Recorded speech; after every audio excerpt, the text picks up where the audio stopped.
अस्सलाम वालेकुम। दांतों से खून आता हो तो टमाटर का रस दिन में 3 बार पीने से फ़ायदा होता है।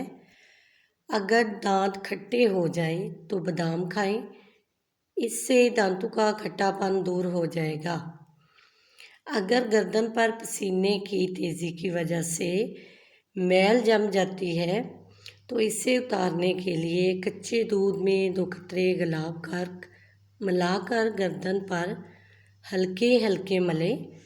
मैल खुद ब खुद उतरने लगेगी और गर्दन की झील साफ हो जाएगी।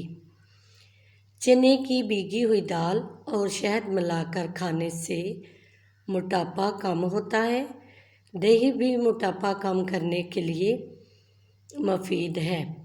अगर बाल रूखे हैं और चाहते हैं कि सिल्की और चमकदार हो जाएं, तो सर धोने के बाद 1 मग पानी में 1 नींबू का रस मिलाकर सर में डालने से बालों में चमक आ जाती है।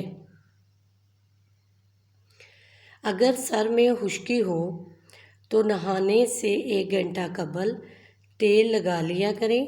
अगर जैतून के तेल में अदरक और लहसुन का पेस्ट शामिल करके लगाएं